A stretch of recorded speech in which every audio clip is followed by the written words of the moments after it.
सांगली जिल्ह्यातील जाखापूर गावामध्ये दुष्काळ पडलाय। यामुळे पोट भरण्यासाठी एका मुलानं घर सोडलंय।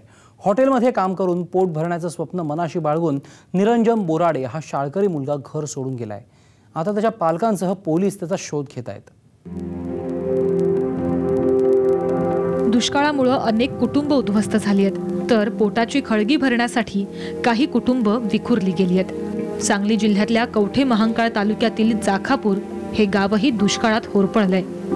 या गावात राहणारा निरंजन बोराडे 9वीच्या वर्गात शिकतो। निरंजनचे वडील संभाजी बोराडे यांची गावात 5 एकर शेती आहे। मात्र दुष्काळामुळे या परिवारावर उपासमारीची वेळ आली आहे। घरामध्ये एक वेळचं अन्न मिळणं कठीण, त्यामुळे एखाद्या हॉटेलमध्ये काम करून तिथं मिळणाऱ्या पैशातून आपण थोडे पैसे घरी पाठवू असं लहानग्या निरंजनच्या मनात आलं। त्यानं पळून जाण्यापूर्वी ही भावना मोठ्या भावाकडे व्यक्तही केली। तो आदल्या दिवशी मला म्हणाला की दुष्काळ पडलेला आहे, त्यामुळे दोघांपैकी एक कोणतरी घराबाहेर पडल्याशिवाय सुधारणार नाही।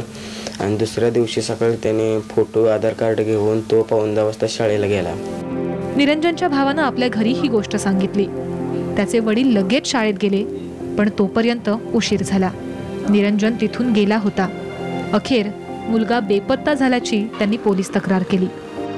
जाताना काय नाही, फक्त शाळेचे बॅग, पिशवी आणि 60 रुपये फक्त त्याजवळ होते। मुलाचा फोटो आपल्या स्क्रीनवर जो येणार आहे, अशा वर्णाचा मुलगा जर आपल्याला कुठे आढळलास, त्या संबंधात कवठे महांकाळ पोलीस ठाणे फोन क्रमांक 02341 222 033 या फोनवर कृपया संपर्क साधून कळवले तर बरे राहील। खेळायच्या बागडायच्या वयात बालपण दुष्टचक्रात हरवलंय आणि दुष्काळामुळेच लहान मुलं पोटाची खळगी भरण्यासाठी घर सोडून जात आहेत आणि जन्मदात्री आई आपल्या पोटच्या गोळाची आतुरतेनं वाट पाहतीये।